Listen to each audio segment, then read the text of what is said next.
How many times have you said to yourself, I'm going to succeed, and yet you keep coming up short? You probably noticed that high achievers with heart do things differently, but you just can't put your finger on it. You're curious about why high achievers accomplish more and have more satisfying relationships. It's because success is the result of your mindset and the consistent actions you take.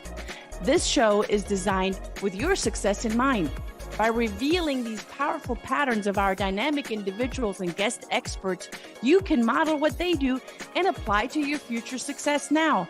Let's roll up our sleeves and get started. My name is Brigitte Höfele, and this is the Success Patterns Show. And happy Tuesday, everyone. Happy life, everyone. This is the Success Pattern Show, where we bring you the golden nuggets. Hear me out. Success patterns are more valuable than ideas. That's right. I said it. Let me explain.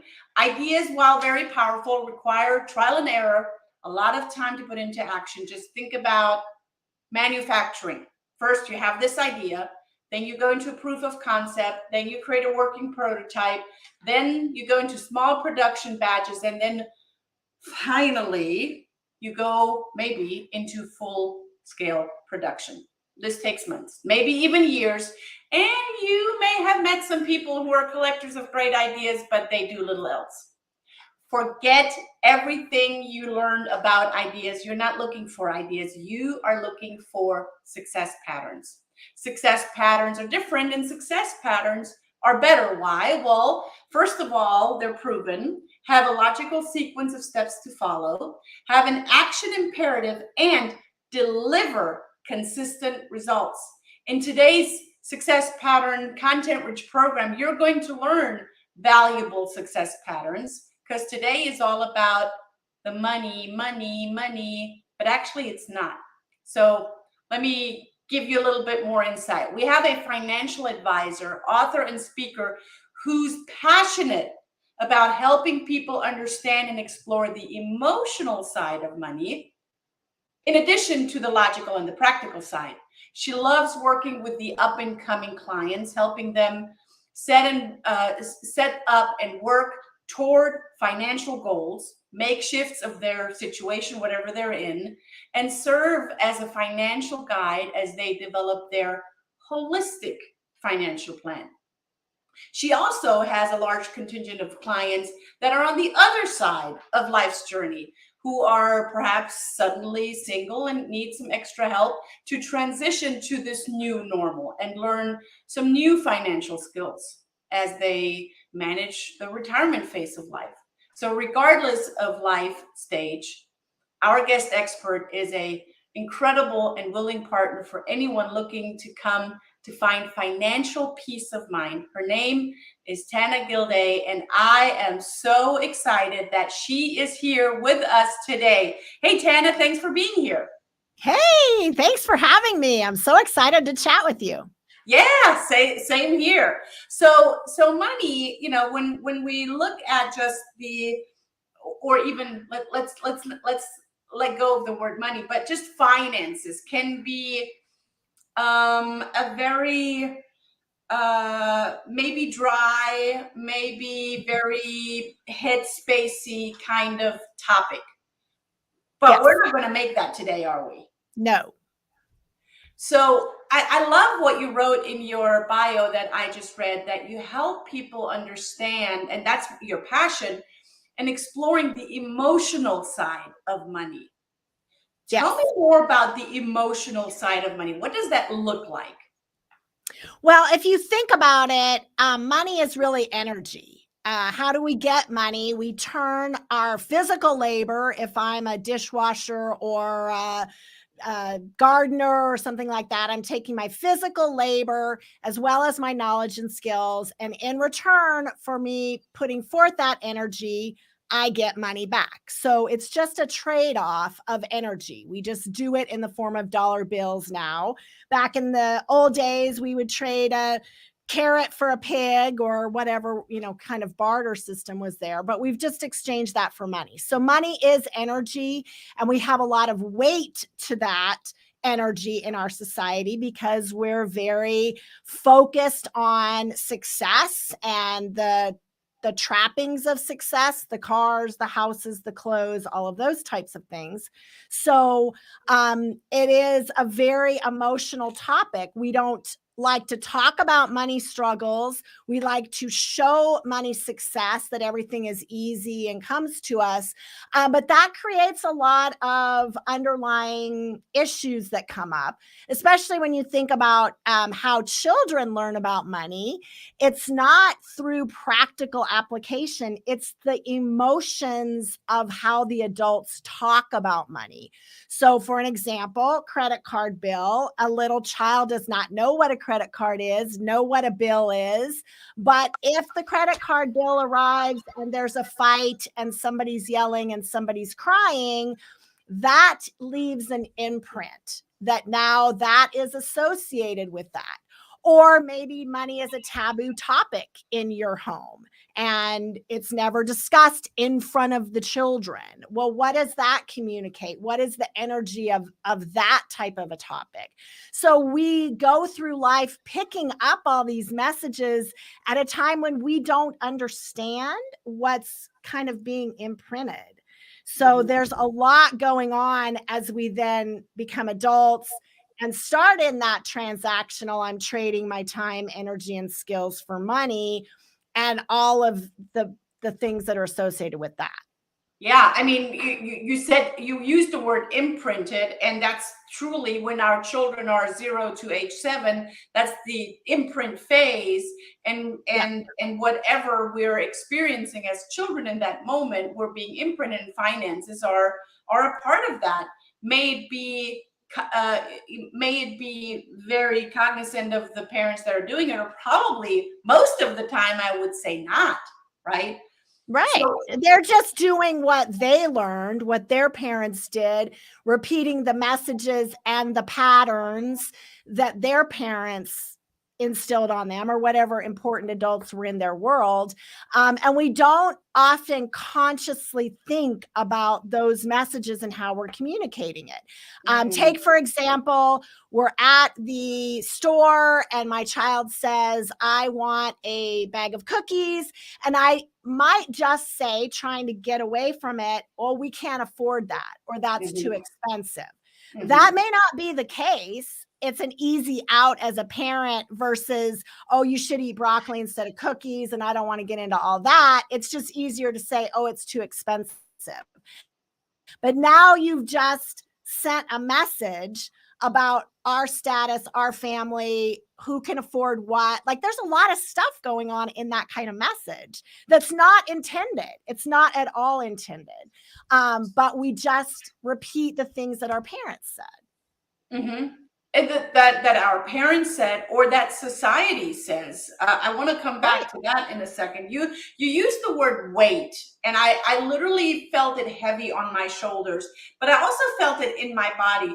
Is there a correlation of not being a good, I'm going to call it money manager, or someone that has learned great money management skills, that will carry that weight and it will show up in their life in other areas? Is there a correlation?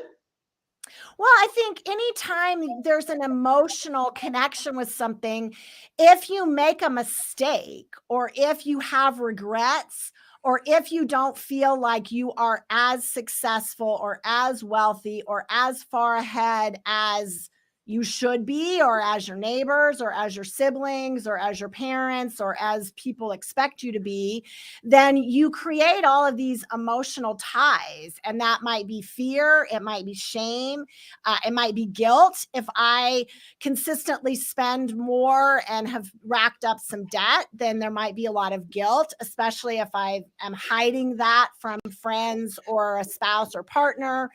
So there's a lot of things in there, and we're just not a very open society in talking about money in general and about struggles. You know, people struggle with overspending. We do a lot with money when we don't want to deal with unpleasant emotions. So as an example, someone loses a spouse.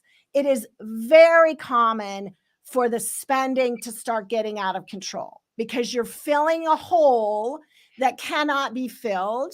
But our society says the bright, shiny things should bring us happiness, a new car, a new purse, new shoes, go spend, take a trip.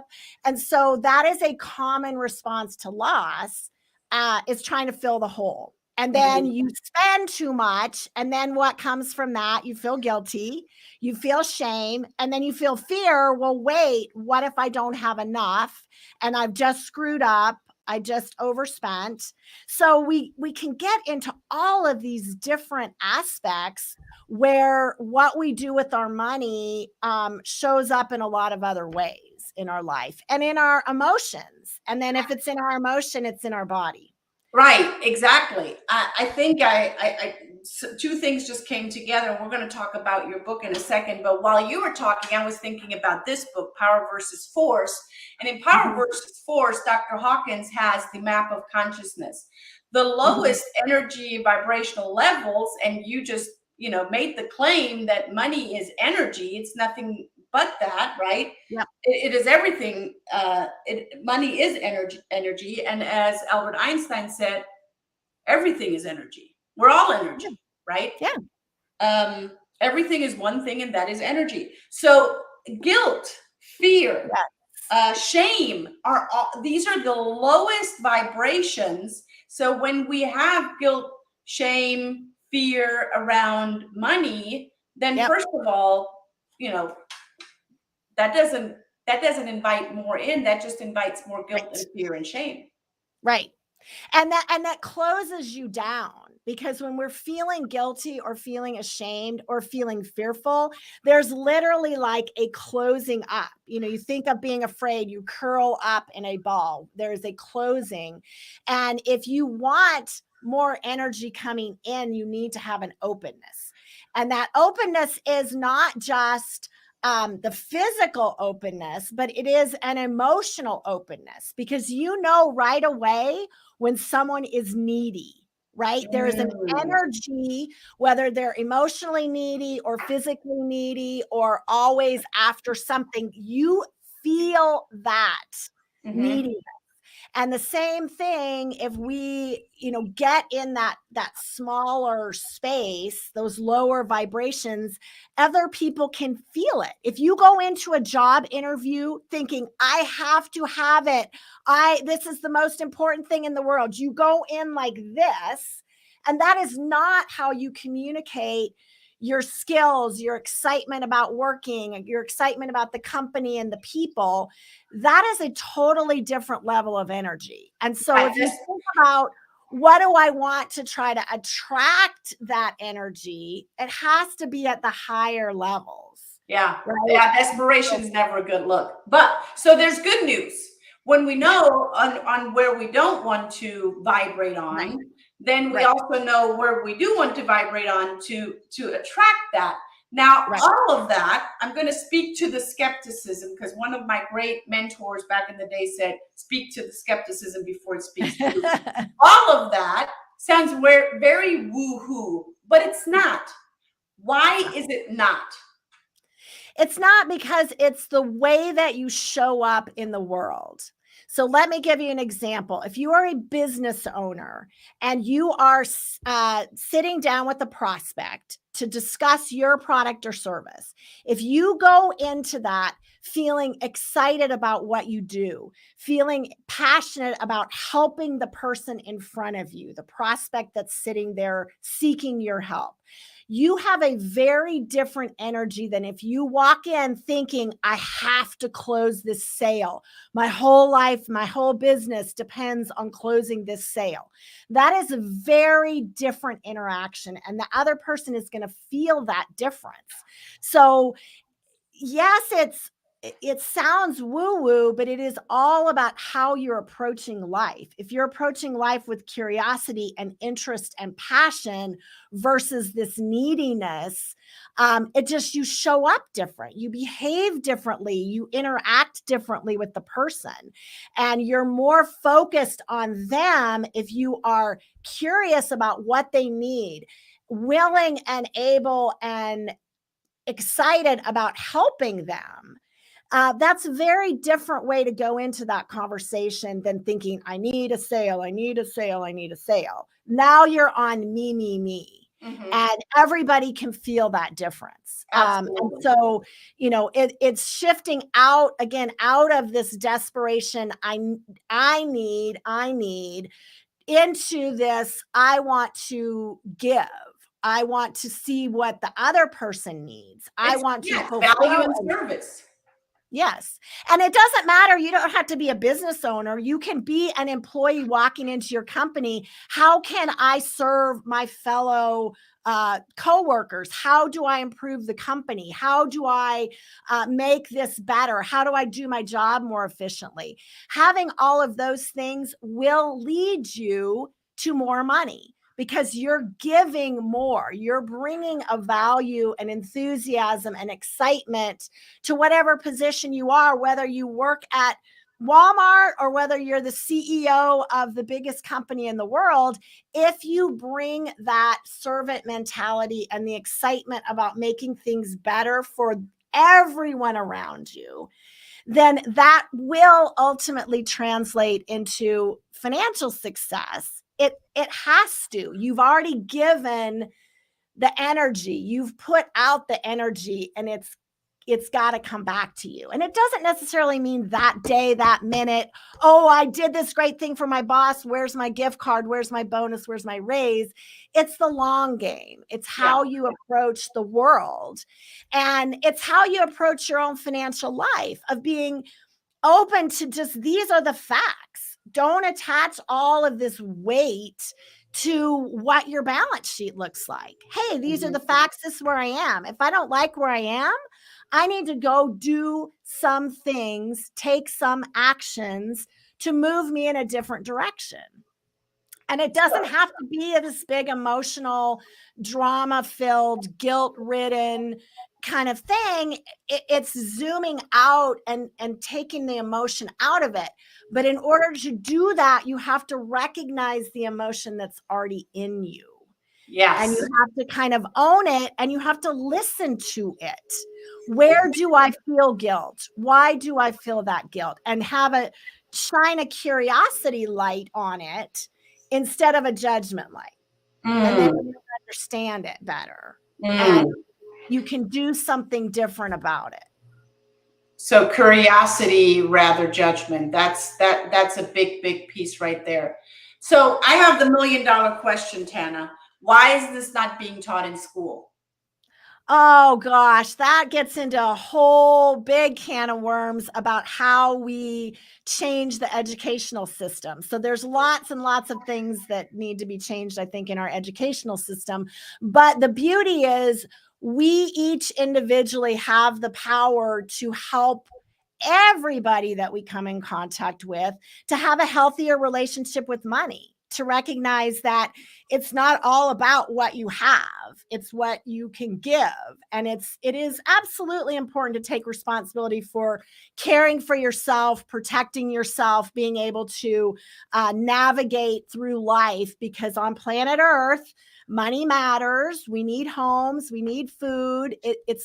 I'm not trying to pretend like it's not important. It is important. It's not the most important thing. But there's a way to be responsible and respectful and care for yourself financially without running roughshod over everyone in your path, without trying to be manipulative and deceitful and use trickery. It's by being honest about your own situation, your own needs, and differentiating between what do I need, truly need, versus what do I want, versus what does society tell me I should want. And that's where we have a big issue is, all the media is constantly saying, I should want a designer this and a high class that. And oftentimes that doesn't really bring a lot of joy. We have to make enough and support ourselves and have a comfortable life where we feel safe and secure. But we need to be able to step back and go, do I really need that? Do I really, is that the best use of the money I have? Yeah. I always say, ask yourself, for what purpose do you want that? What are you going to do with that? With what intention? Now, you did write a book. I did write a book.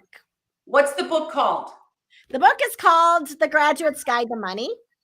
And this is everything I wish I had known when I was in my 20s and learned in my 40s and beyond.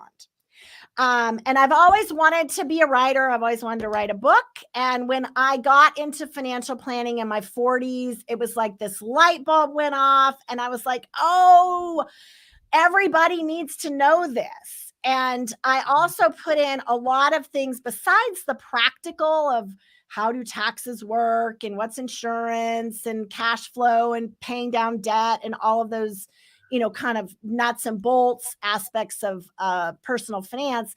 But I also shared my own discovery about money story and how important understanding my own money story was to me being able to sit down and take stock of my financial situation, take responsibility for it, understand why I did the things that I did, and drill down into some of the messages and the things that, from my childhood, that I had a wonderful childhood, but there were messages that I got that I picked up that were not serving me well.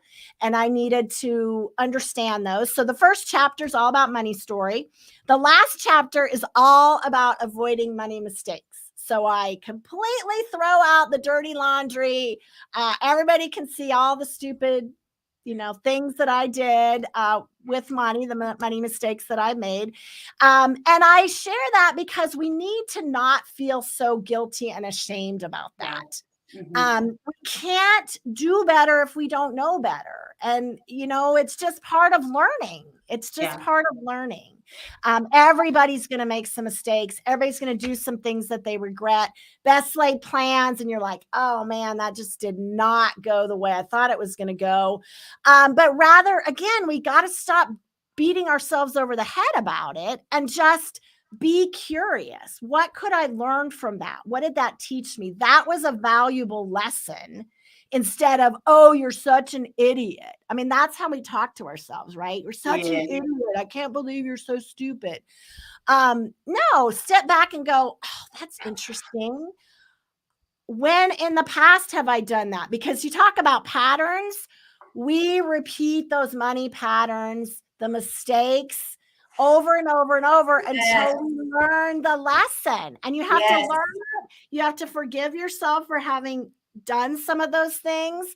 And then you start identifying what are the little habits I can put in place that will move me in the direction I want to go.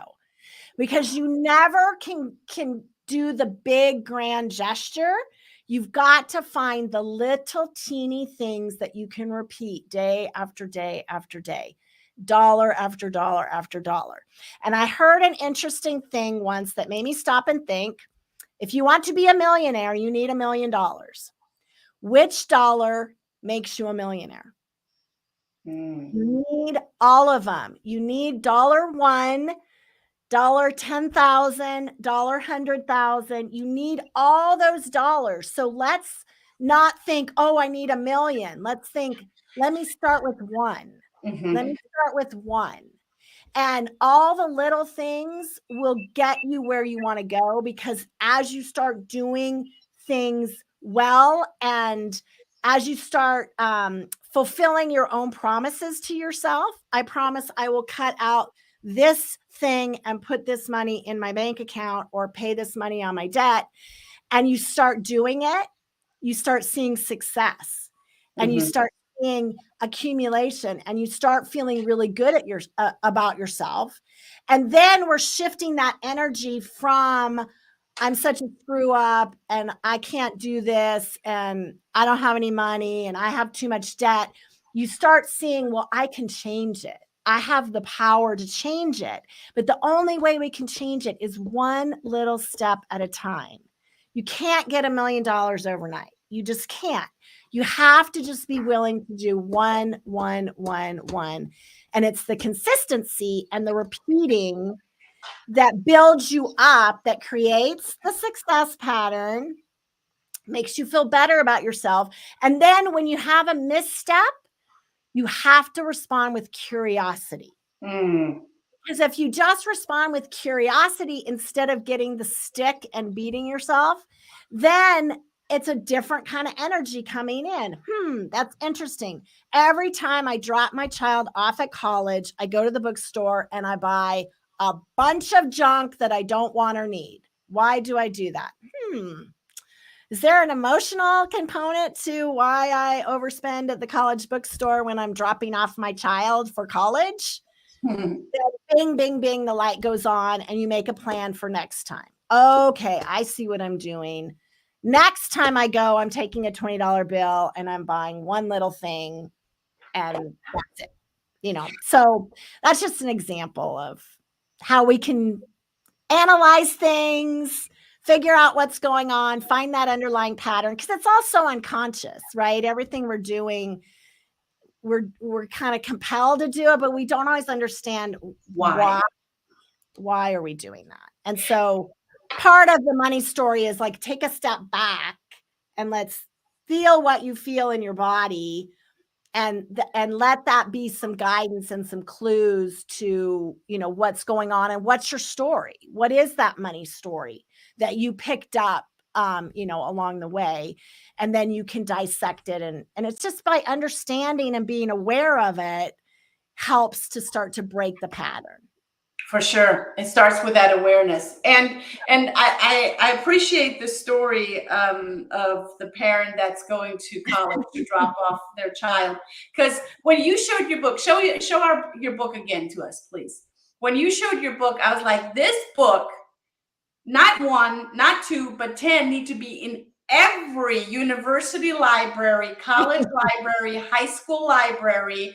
That we can, so I'm going to start a movement, Tana, and I will say everyone that's watching, buy the book, and next time you drop your child off at any school, put that book in the school library. I think that would be a really, really good deed.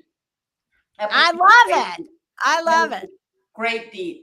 Before I let you go for today, I know people have gotten so much information, in very valuable information from you today, and it might have sparked some thoughts of, you know, me personally, Tana, I grew up in Germany, and we learned, me growing up in Germany, that money is not found on the street.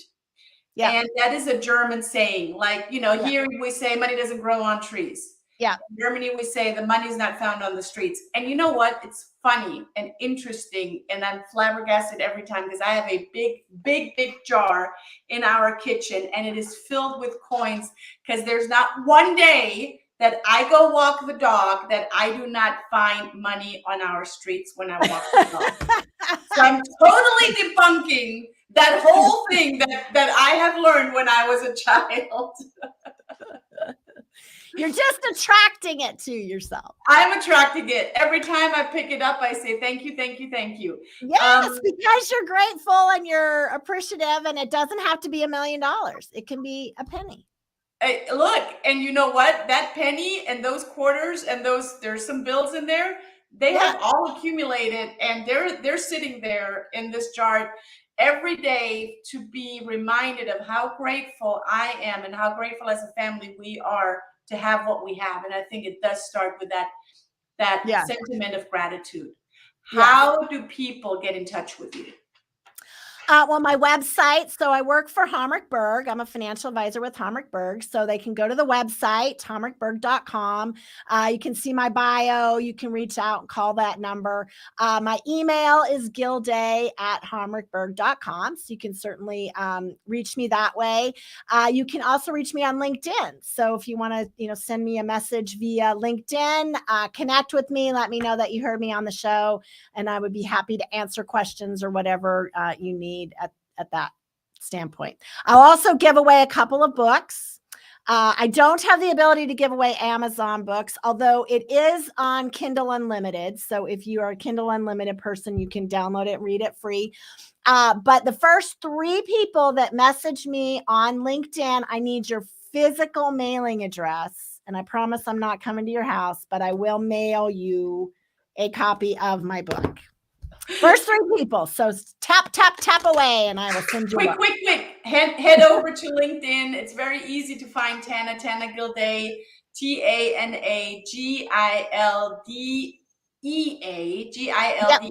is the last name. Yep. Tana, thank you for being here. Thank you for bringing great information, great emotional, charged information that we can all use, and we can all adapt and make our stories a better story. Yes, and it's very possible. And I really hope that at least one person had a little light bulb moment and is going to be able to do things a little bit differently tomorrow. So thank you so much for having me. I've really, really enjoyed talking with you. Thank you, Tana. And for everyone else, make sure that you get with Tana. Find her on LinkedIn or just simply send her an email. All of the information is going to be in the show notes. Please join in again and invite others next week, same time, same place, for the Success Pattern Show. Until then, ciao and bye for now. Thank you for tuning in, and you will notice opportunities to apply success patterns daily while eagerly anticipating next week's content-rich success patterns.